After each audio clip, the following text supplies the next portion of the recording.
Se les decía yo que este es el libro más cristiano de todos y que lleva como el tema la última palabra de Dios, la última palabra. Y que tuviéramos cuidado cuando el autor dice la palabra nosotros, cuando el autor dice ellos y cuando dice ustedes, para ver más o menos, ¿no?, a qué se está refiriendo. Solamente así podemos entender bien el mensaje de Hebreos, porque a veces hay unos pasajes un poco raros que uno dice, oye, este creo que está muy difícil de entender, sí, pero si nos fijamos en la persona que está hablando o a quién le está hablando, ya se entiende mejor. Y el propósito del libro, pues tiene bien marcado la idea de que se va a demostrar la superioridad del cristianismo. Recordamos que finalmente el cristianismo era una secta judía. Cristo era judío, los discípulos eran judíos, todos los libros excepto quizá Hebreos, pero Lucas y Hechos son escritos por judíos. Les digo quizá Hebreos porque acuérdense que el autor no está uno muy seguro de quién sea. Pero bueno, todo lo anterior, dice el libro de Hebreos, queda cumplido, no anulado, no anulado. Todo queda cumplido y en la revelación de Jesucristo ya no hay más. Por eso inicia así el texto. Dios, habiendo hablado a nuestros tiempos, a nuestros padres, nos ha hablado por el Hijo. Esa ya es la última palabra, la última revelación. Y este último hablar supera lo anterior e interpreta lo anterior. No lo contradice, esto también hay que entenderlo, sino que lo interpreta y lo supera. La revelación en Cristo da el pleno, el correcto significado de toda la revelación anterior, desde Génesis hasta Malaquías. Y en su afán de comunicar esto, el escritor del libro a los Hebreos, el autor finalmente es el Espíritu Santo, insiste en que Yeshua, Jesús de Nazaret, es el Christos. Christos, que es la traducción al griego de Mesías. Entonces, Christos o Mesías es superior y Cristo es más. Ahora, no sabemos quién fue el escritor, por eso yo probablemente no estamos seguros. Juan Calvino dijo, y pues yo ya lo revisé, y ¿saben qué? Lo más seguro es que solamente Dios lo sabe. Se dio por vencido y dijo, yo así ya no le sigo, mejor voy a ver qué enseña, pero que quién lo escribió, no lo sé. Sin embargo, hay que hacer un intento de localizar al escritor, no nada más por jugar, ¿no? Sí, es una actividad que se puede hacer. Y al leer el libro con cuidado, uno descubre las pistas del escritor. Y entonces se fija uno en los detalles, encuentra el énfasis, que bueno, si uno normal trata de leer como el periódico, bueno, se lee el periódico, ¿verdad? Pero bueno, cuando antes leíamos los periódicos, pues realmente se nos pueden escapar muchas cosas. Pero leyendo con cuidado vamos a notar ciertos detalles de la carta que quizá empecemos a notar a ver de qué se trata. Para empezar, se llama la carta a los Hebreos. Pero ¿realmente es una carta? Bueno, al final hay unos saludos por allí, ¿no? Pero así como que uno lo lee y dice, Dios sabiendo hablar. Pues no. Así como que una carta así no se empieza. En la carta generalmente se dice fulanito, se saluda, o como en las cartas antiguas, ¿no? Yo fulanito estoy escribiéndote porque mira, me dijeron que, y empiezan, pero este no. Entonces, carta, no exactamente.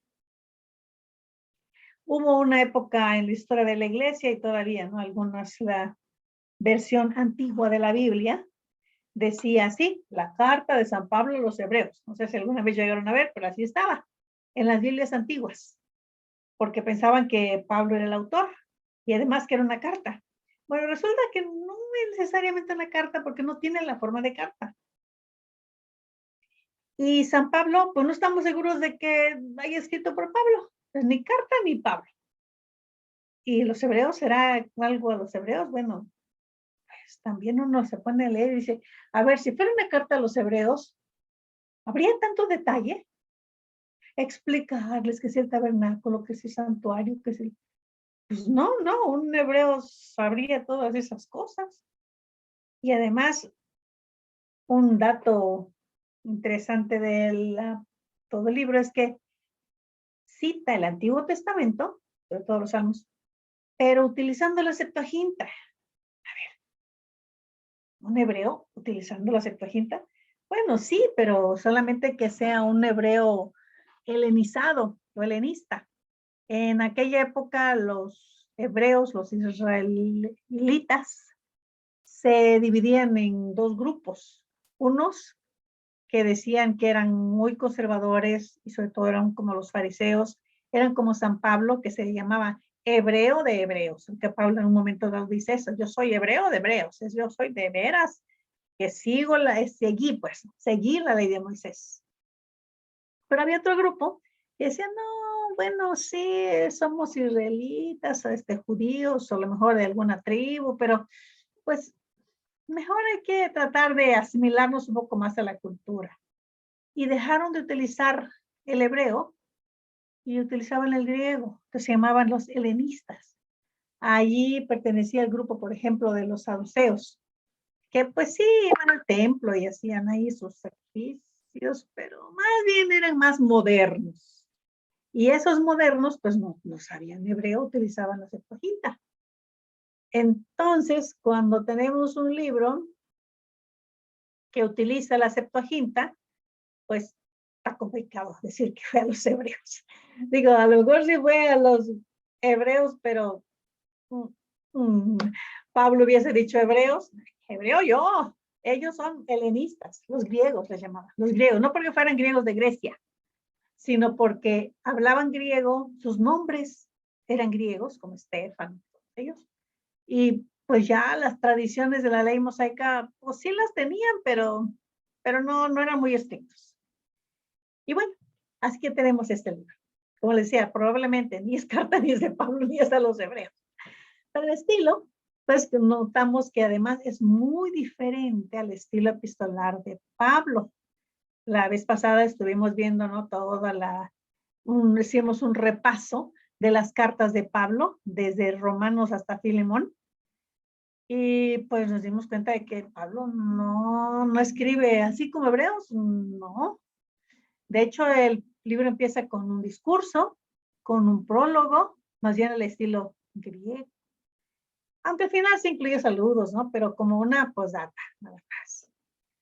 La estructura, pues también ya vimos que no hay saludos, no hay referencias personales, no hay ilusiones a situaciones particulares, ni apelaciones a ese fondo de información que el escritor tiene en común con el lector, de algún problema, de alguna dificultad. Pues sí, termina con un saludo, pero algunas notas semipersonales en los últimos versículos, pero solo al final. Al principio no hay. Al principio tiene un prólogo al estilo clásico griego. Ahí a lo mejor el autor también es griego. A lo mejor. A la más antigua tradición con respecto a este asunto es que dice que el autor es Pablo, pero que el libro fue traducido por Lucas. Pero no lo menciona como cartas, sino como sermones. Bueno, quizá, aunque el libro no parece ser traducción, y además, ¿por qué iba a pedir Pablo que Lucas tradujera si Pablo escribía muy bien en griego? Gracias. Entonces, la tradición dice que fueron sermones de Pablo, pronunciados en hebreo o arameo y traducidos al griego por Lucas. Bueno, pudiera ser, la larga, estrecha colaboración entre Pablo y Lucas hace esto posible, pero como digo, no necesitaría de una traducción. Además, el estilo literario, a la hora de que los eruditos lo leen, dicen, no, esa no es una traducción. Y es que las traducciones sí se nota luego un poquito, y aunque sea muy bueno el traductor, se nota cuando es una traducción. Y pues el libro no tiene las características de una traducción. Y pues nos quedamos entonces con que hay distinciones entre en los sinónimos, que nunca son iguales en los idiomas. Hay frases, hay refranes y dichos que dicen, pues este lo escribió un griego. o alguien que sabía escribir muy bien en griego, aunque no haya sido griego él mismo. Hay nombres de cosas, costumbres, conceptos, pues no, que están allí tal cual. Y pues nos atrevemos, dice el maestro, a afirmar que este libro no es una traducción. Y más aún, no hay la menor ni la más pequeña indicación de que Lucas supiera hebreo o arameo. ¿Por qué tendría que saberlo si era médico griego? Digo, por muy culto que fuera, ¿no? Pero realmente el hebreo solamente se usaba pues para la escritura y solamente los judíos o los israelitas se interesaban por el idioma, lo enseñaban a los niños desde chiquitos, pero un griego como para qué. Pues fundamos todo esto con el hecho de que las citas bíblicas, ya mencioné, son de la Septuaginta, la versión griega del Antiguo Testamento, y son muchas las citas. Es más, se ha calculado que hasta un 40% del libro, vean, casi la mitad, es directa o indirectamente citado del Antiguo Testamento. Quizá por eso se llama el libro de los Hebreos, no estoy muy segura por qué realmente, pero la verdad es que sí, gran parte del contenido del libro sí viene del Antiguo Testamento. Eso sí. Ahora, cuando Pablo escribía, solía hacer su propia traducción. Pablo, pues obviamente sabía de memoria los textos del Antiguo Testamento en hebreo, él sí, y a la hora de traducir, pues estaba escribiendo en griego y no se inventaba, pero hacía su propia traducción. Entonces, nunca citaba de la Septuaginta. Es decir, lo sabía en hebreo y lo ponía en griego. La Septuaginta no, porque pues, no lo necesitaba. Las expresiones, el vocabulario que emplea, los conceptos que maneja. Podemos afirmar que el escritor del libro sí tenía un conocimiento muy profundo del Antiguo Testamento, pero en su versión. ¿Y qué pensaba teológicamente en este contexto? ¿Qué pensaba en griego? Algo que pues Pablo, por muy erudito que fuera, probablemente no hacía. Probablemente Pablo pensaba en hebreo o en arameo, aunque conocía el griego muy bien, pero finalmente era judío. Cuando el escritor de ese libro hace referencia a las prácticas religiosas del pueblo judío, lo hace sobre la base de la historia antigua, la que se aprende por la lectura, y no parece estar mezclado en la tradición. Y por eso les decía yo, es importante cuando digan nosotros los judíos, nosotros los israelitas, parece que no. Y algo muy interesante también es que en este libro no se hace referencia al templo. Sería muy normal para Pablo o cualquier otro judío hablar del templo, pero el escritor no, habla del tabernáculo. Entonces son cosas que uno dice, a ver, un judío hebreo de hebreos como Pablo no habría escrito algo así o de esta manera. Las referencias pues son el tabernáculo, las prácticas culticas en el desierto, y la manera de referirse a todo eso no es de un participante, no es de alguien que dijo, y mis padres estuvieron allá, sino de uno que él aprendió por un diligente estudio de su Biblia. Pues estudiar el Antiguo Testamento y lo aprendió así. Entonces podemos concluir que el escritor nunca fue un judío practicante. No fue un hebreo de hebreos. Si fue un judío helenista. Un judío de los que ya no pensaban que había que mantener todas las tradiciones, sobre todo las tradiciones de los ancianos, las tradiciones de los maestros judíos. El Antiguo Testamento sí, pero todas esas tradiciones que se aceptaban en la época de Jesús, pensaban que no. Ahora, la teología del libro sí es paulina. Sí, el pensamiento de Pablo, ese sí está allí. Los énfasis, los enfoques, la expresión de Juan y Pablo pues son diferentes. Por eso podemos decir, a ver, esta es teología juanina, por los énfasis. Y esta es teología de Pablo, por los énfasis. Pero no es que se contradigan, todo lo contrario. Se complementan maravillosamente, pero sí son diferentes. Por esto, no lo podemos decir con referencia a la teología del libro a los hebreos en la teología paulina. Sí hay el pensamiento de Pablo y la manera de expresarla no es de Pablo, pero el contenido sí, y es de él. La teología del libro maneja los conceptos, las estructuras paulinas, pero el estilo del libro es de oratoria, es de un discurso público, es más clásico, griego clásico. Hay mucha apelación ad hominem, es decir, a la manera de expresar un argumento clásico. Es frecuente la trabación, el por tanto, que introduce un resumen o una exhortación. Es decir, su manera es como al estilo aristotélico de poner unas premisas y luego llegar a una conclusión, el famoso silogismo. Es una manera muy ordenada de escribir, como lo haría un autor clásico, educado, en la tradición griega. El estilo es directo, involucra al oyente, le hace responder, emplea preguntas retóricas, cita textos para probar lo dicho. Se usa en nosotros exhortativo, hace referencia constante a lo que los creyentes saben. En nosotros, como nosotros los creyentes.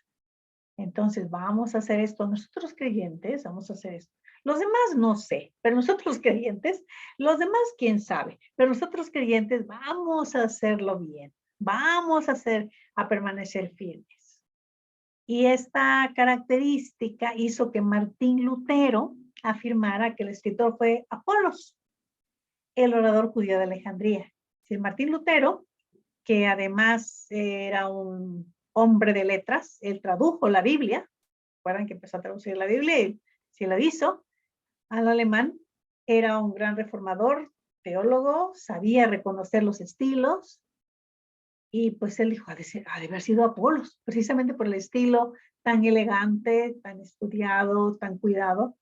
Y no es que Pablo fuera un descuidado, pero es que Pablo estaba escribiendo y a veces le ganaba la emoción y la manera de escribir pues era un poquito más, pues menos estilizada. Era como se escribe una carta, ¿no? Una carta, escribo y te digo y te vendes y te vas. Pero aquí no, aquí tenemos algo como más retórico. Y el elemento, pues el retórico es tan fuerte que, pues a lo mejor sí, digo, Lutero tendría razón, que un griego pudo haberlo escrito. Otros han hablado de Bernabé, pero pues Bernabé también era judío, como Pablo. Y no hay ninguna indicación de que haya escrito algo, que estuviera en Roma o que viajara con Timoteo. Me has mencionado Timoteo ahí en el capítulo 13. Entonces nos quedamos con algunas alternativas, ¿no? Algunos dicen a lo mejor Bernabé, pues el compañero de Pablo. Otros dicen Apolos, otros dicen Lucas. Dice el maestro que parece que todos los indicios señalan a Lucas. Lucas estuvo con Pablo y con Timoteo en Roma. Aprendió su teología de Pablo. Y por eso sería una teología paulina. Y pues es un griego, estudió la Biblia en la versión de la Septuaginta. Y algo que pues así solamente los lingüistas pueden saber, los teólogos no tanto, pero los lingüistas sí. Han estudiado el libro y han encontrado que el vocabulario, las palabras del libro de Hebreos es muy semejante a los escritos de Lucas, pero a ningún otro autor del Nuevo Testamento. Bueno, obviamente, porque todos los otros autores del Nuevo Testamento son israelitas. Todos son judíos. Entonces escriben en griego como segunda lengua. Siempre se nota, siempre se nota cuando es su lengua materna y cuando no. Entonces escriben, pero con hebraísmos incluso, sobre todo Juan. Juan es el que sobresale más. Donde están escribiendo y se les va como, están escribiendo en griego, pero parece como que las estructuras son más bien hebreas. Y este no. Este libro de Hebreos sí se nota que es muy griego al estilo de Lucas, solamente de Lucas, que es el único no israelita de los autores de la Biblia, del Nuevo Testamento. Y bueno, obviamente del Antiguo tampoco, todos son judíos. Bueno, muy bien israelitas. No me gusta decir judíos porque no vienen todos de la tribu de Judá, son israelitas. Y el estilo de Lucas, por ejemplo, el periodo de los primeros 4 versículos es muy semejante a los periodos introductorios del Evangelio de Lucas y del libro de los Hechos. La antigua tradición tiene a Lucas asociado con la producción de este libro.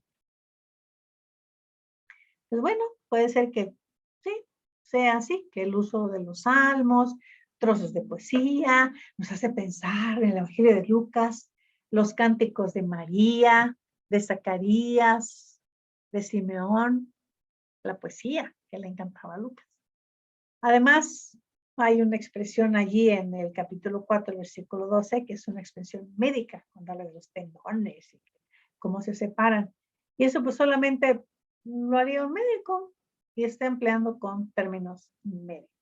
Y por supuesto sabemos que nuestro querido amigo Lucas era médico. Entonces parece que las evidencias apuntan a este personaje.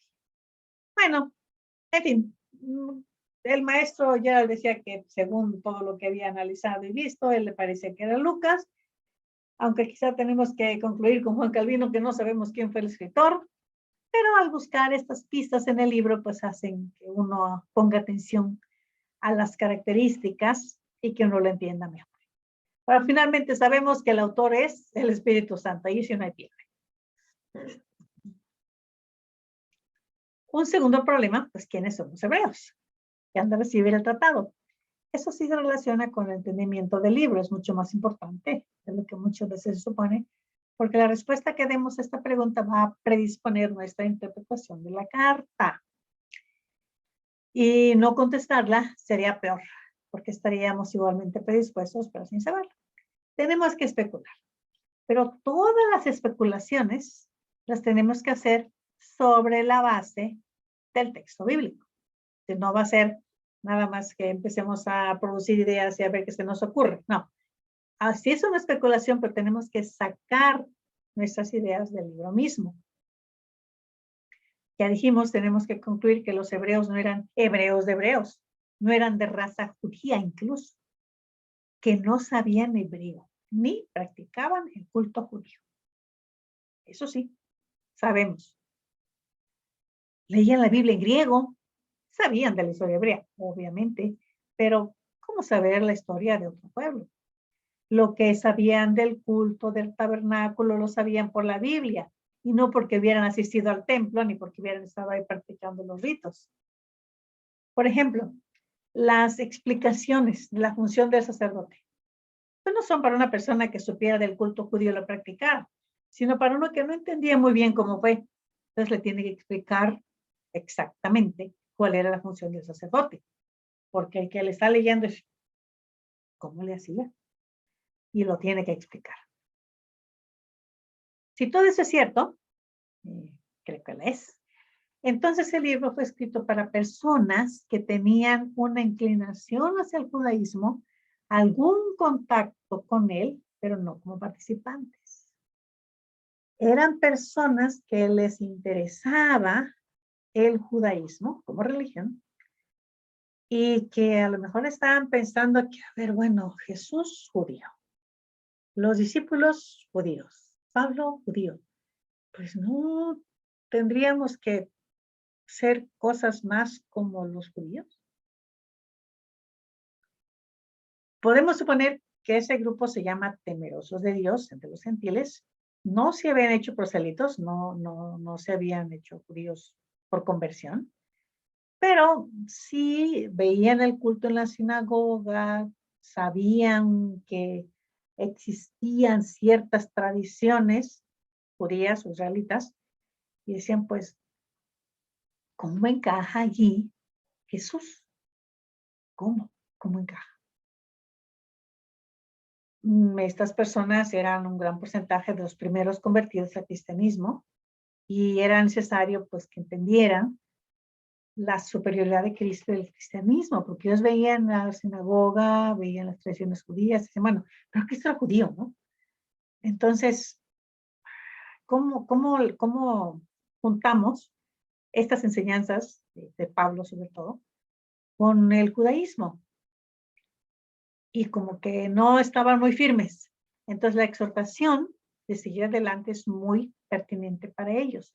Y por eso el punto aquí es tan fuerte en la carta o el tratado sobre la superioridad de Cristo y el cristianismo. Ya no es una secta judía nada más, ya no. Ahora ya tiene su propio derecho de existir. Entonces, para toda la iglesia encontramos en este libro una enseñanza sobre la estrecha relación entre el Antiguo y el Nuevo Testamento. El libro de los Hebreos pues, nos da las pautas hermenéuticas para interpretar a la luz del Nuevo el Antiguo Testamento. Es el puente entre los dos testamentos. Porque se entiende muy bien el Antiguo Testamento, la historia del pueblo judío, las promesas acerca del Mesías. Y luego viene el Nuevo Testamento y dice, bueno, ya se cumplió, Cristo ya lo cumplió. Y el puente ideológico entre el Antiguo y el Nuevo lo proporciona Hebreos. El libro es una teología bíblica. Pues más que otro libro de la Biblia nos enseña lo pedagógico de la ley ceremonial y el ministerio sacerdotal y cómo Cristo cumple todo esto. Ahora, un judío común y corriente pues sabía que la ley ceremonial nada más era un símbolo, era un tipo de la salvación que eventualmente iba a traer el Mesías.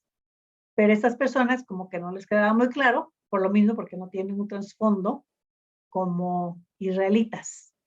Entonces, el tema del libro lo sacamos del periodo introductorio, del párrafo al inicial, donde dice que Dios había hablado antes, pero ahora en los postreros días nos ha hablado de su Hijo. Es decir, la última palabra de Dios. Ya después del Hijo, ya no va a haber más. Hubo antes de muchas maneras, a los padres, vinieron los profetas, pero ahora se cierra. Se cierra con el Hijo. Según pues lo que leemos aquí, hay solamente dos épocas. Antes del Antiguo Testamento y los postreros días. Ahora, los postreros días, la escatología, empiezan con la venida de la última palabra de Dios.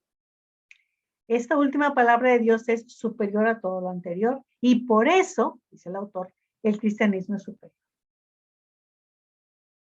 Claro que decirle eso a un hebreo de hebreos, no, espérate, no. ¿Cómo puede ser el cristianismo superior si nosotros somos hijos de Abraham? Pues lo es. ¿Y cómo me dices que ahora estos gentiles ya no tienen que hacer las prácticas de un judío, sino que nada más por creer que Jesús de Nazaret es el Mesías? ¿Ya? Dice, pues sí. Bueno, ¿y qué pasa con los ángeles? Había unos movimientos allí no extraños en el primer siglo de considerar a los ángeles como superiores, sobre todo como superiores a los seres humanos, porque no tienen cuerpo. Y había unas tradiciones ahí griegas de que el cuerpo, por ser materia, por ser físico, pues era inferior, y entonces la parte espiritual pues era superior. Pues si tenemos a un ser que es espíritu, pues ha de ser superior. Y dice, no, permíteme, un momento. El ángel, no, tiene su lugar, tiene su ministerio, pero Cristo es superior a los ángeles. Los ángeles, pues sí, son muy respetados, son reveladores de la palabra de Dios y lo que ellos dicen cuando son enviados por Dios, pues es mensajes firmes, es cierto, se cumple, pero nada más. Pablo había tratado acerca del tema antes en la carta a los Gálatas, pero el autor de este libro desarrolla el tema y dice, con respecto a la última palabra de Dios, los ángeles, con todo y que pues están en la presencia de Dios y nos traen mensajes de Dios y hasta, según la tradición judía, fueron los que le entregaron a Moisés la ley allá en el monte Sinaí.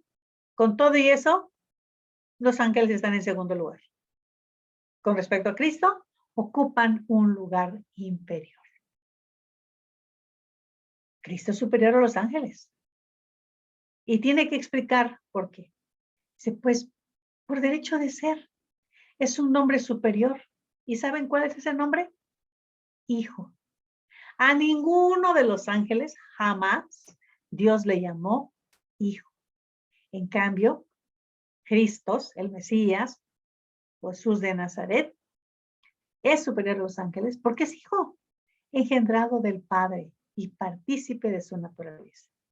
Bueno, entonces uno puede pensar en lo que dice Juan, que al principio era el verbo y todo esto, pero aquí lo mal está diciendo, miren, él es superior.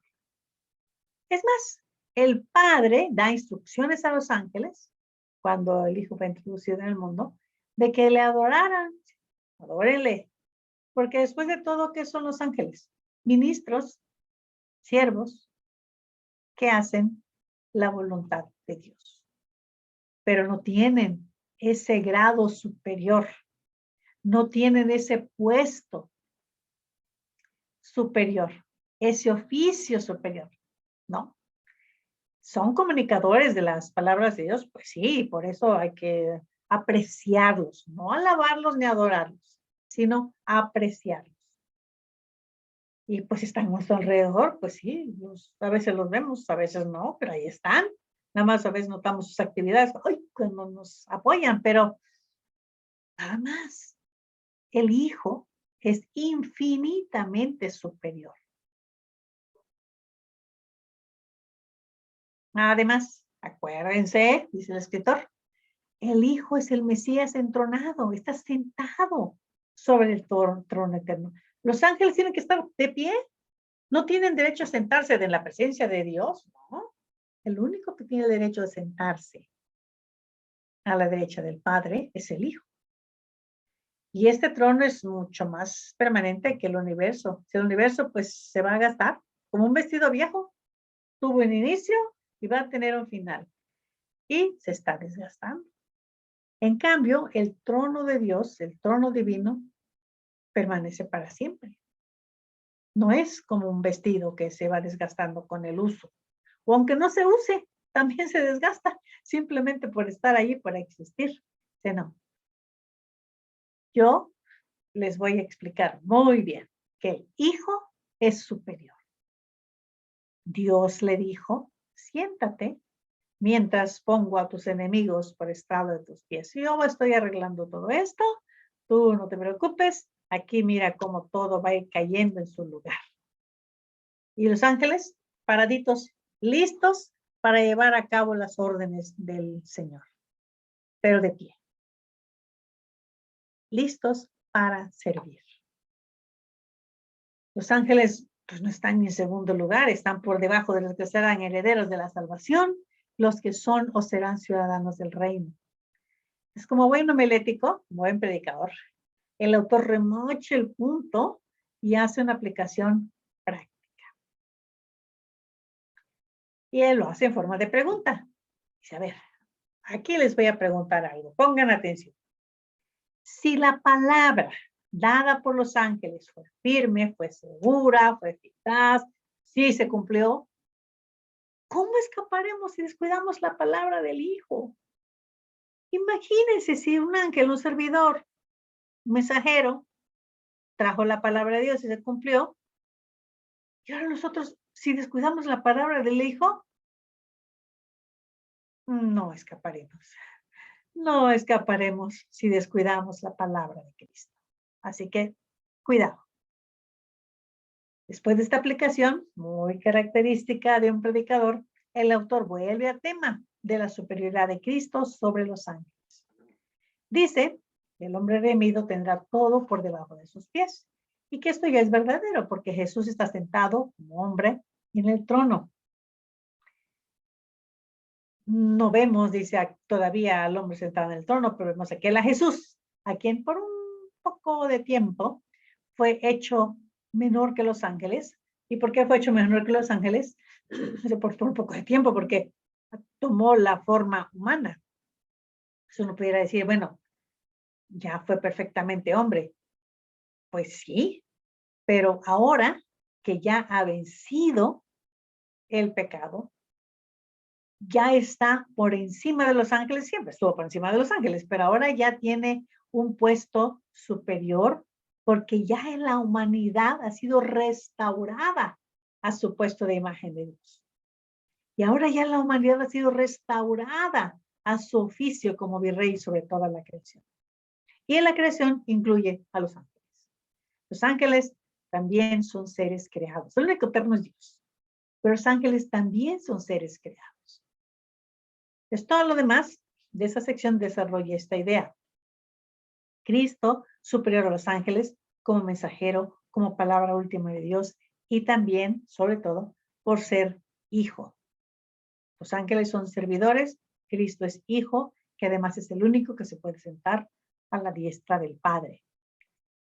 En el capítulo 3 vemos que Jesús, la última palabra de Dios, es superior a Moisés.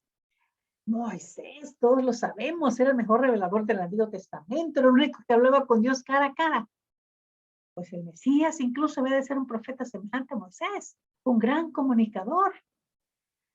Pero la superioridad de la grandeza de Cristo sobre la de Moisés es como un dueño de la casa sobre la casa y sobre lo que está en la casa. Cristo construyó la casa es de él. Moisés cumplió con un papel dentro de la casa.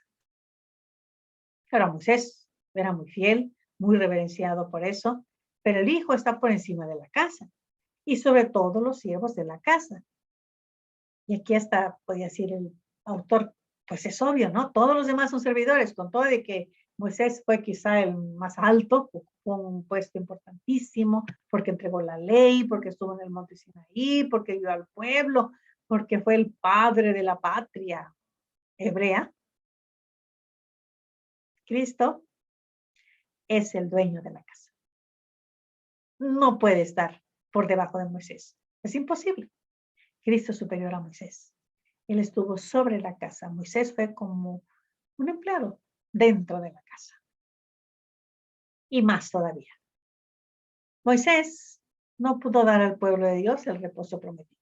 Llegó a Egipto y les dijo, miren, yo soy enviado por el Señor, el Dios, el Todopoderoso, aquí está mi hermano Aarón, vamos a llevarlos. Pues sí, los sacaron de Egipto, pero no lograron llegar a la tierra y tomar la tierra con él. Él murió, ¿no? Y aquí viene otra aplicación muy práctica y personal. A quien le quede el saco, que se lo ponga.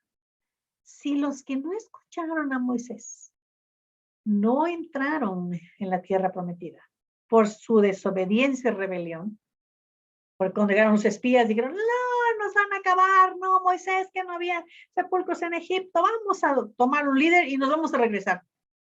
Imagínense. Ahora, si estos no entraron por su desobediencia, ¿cómo serán aquellos que no escuchan a Cristo? De aquellos rebeldes a la palabra de Moisés fueron castigados por no, y no entraron a la tierra. Y los que no escuchen a Cristo, obviamente no entrarán en su reposo. Por eso, por favor, si oyen su voz, no endurezcan sus corazones. Aquí vemos que dice el autor que los que no entraron no pudieron entrar a causa de incredulidad. Y pues sí, así fue. Pero ustedes, por favor, casi le dice, por piedad, si oyen su voz, no endurezcan sus corazones. Es decir, obedezcan, no imiten a aquellos. En la próxima lección vamos a continuar notando la superioridad de la última palabra de Dios. Y vamos a partir del capítulo 4. Allí se va a hablar de la superioridad de Cristo sobre Josué. Una vez que ya estableció la superioridad de Cristo sobre Moisés, que era el líder hebreo más grande de todos los tiempos, y sigue siendo, es considerado el pueblo judío como el líder número 1, Moisés, va a continuar hablando de la superioridad de Cristo sobre Josué, que es otro líder importantísimo también en el pueblo judío, porque fue finalmente Josué el que les dio la tierra. Que siguiendo los pasos de su maestro Moisés, porque habían trabajado juntos todo el tiempo, logró conquistar la tierra. Entonces Josué también era uno de los grandes héroes del pueblo judío, porque él fue el que finalmente les entregó la tierra, se los repartió, y pues todo fue muy bien con José.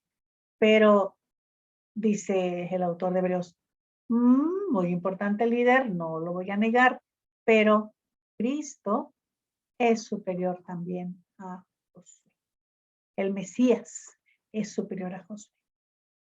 Y los que están escuchando, pues tienen que decir, pues sí, porque Josué cumplió con entregarles, meterles en el reposo, pero ahí se menciona otro reposo, ¿no? ¿Y eso qué es? Es el Mesías, es el descanso y que vamos a ver más tarde la próxima semana en qué consiste ese descanso, qué consiste ese reposo que trae Cristo, que trae Yoshua, y por lo tanto es superior a José. Ya nos quedó claro lo de Moisés, pero ahora vamos a ver cómo es que él es superior a Josué.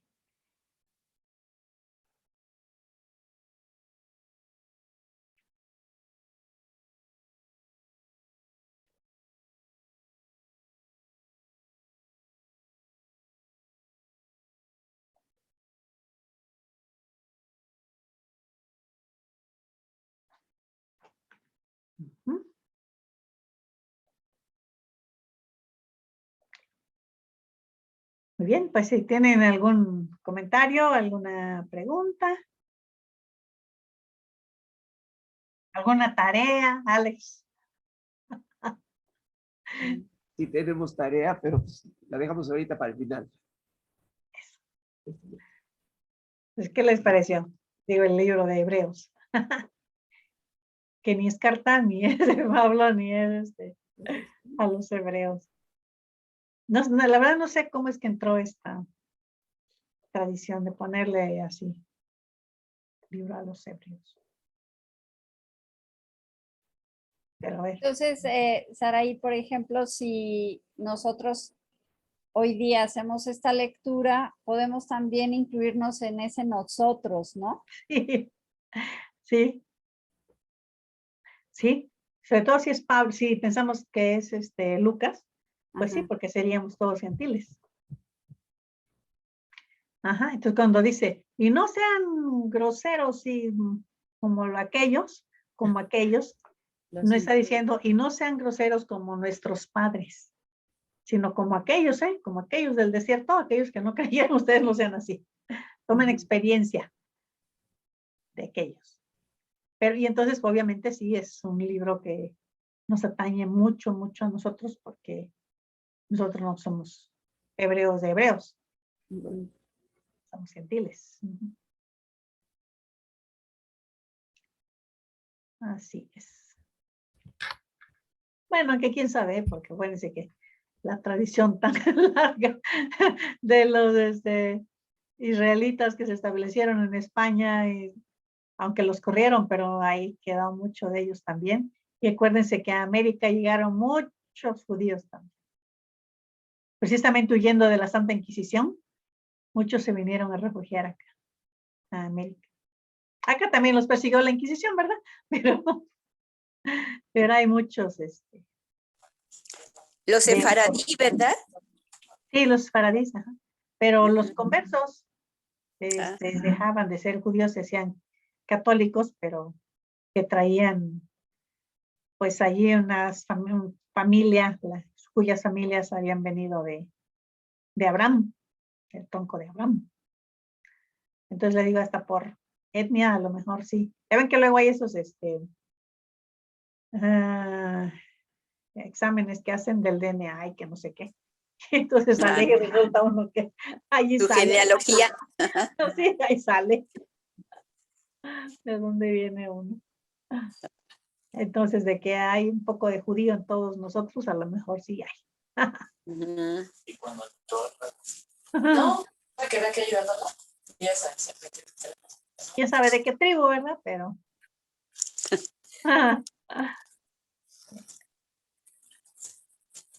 A lo mejor bueno, según he leído, que ya ves que luego inventan cosas que de manaces que vinieron acá a México y que luego hacen toda una teoría, ¿no? Sí, Leyendas. sí hay, sí hay. Mm, Pero bueno, con eso no tiene mucha importancia porque finalmente en Cristo pues sí somos todos judíos, ujú. porque todos somos hijos espirituales de Abraham. Injertados. Ujú. Así es.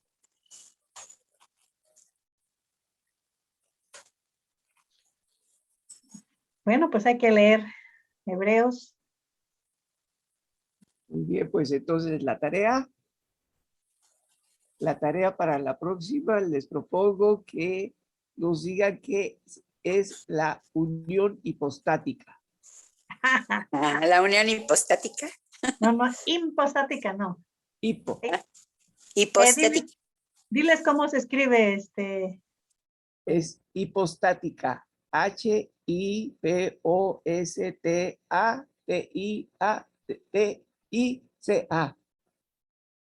Hipostática. Hipostática. eso. Como de hipo. Como de- Ajá. Bueno, a ver qué encuentran. Ay, Toño, luego se pone muy aplicado. Ay, sí. Sí. Y Vicky Pero a ver, también prepara luego la respuesta. Isa, Vicky, también el anciano José Dilberto, Jasmine, Mónica. A ver qué encuentran. La unión hipostática. La unión Unión hipostática. Con H, hipostática. de hipo, ya dijo hipocampo. Digo de hipocampo, de caballo. No, de caballo no. El hipo. Van a tener que buscar de Acapulco. ¿O qué? Sí, ¿cómo ves? Unión hipostática. Esa es Está la bien, tarea. maestro. Está bien, maestro. Ok.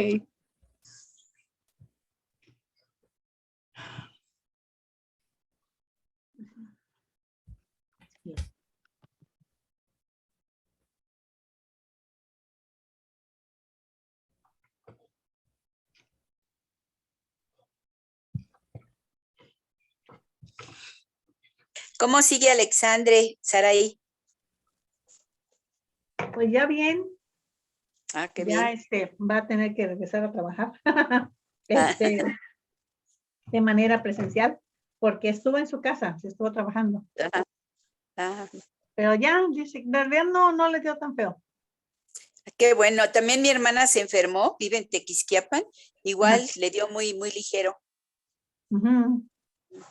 Gracias a Lo que Dios. no sé es si le quedaron secuelas. Ah, también.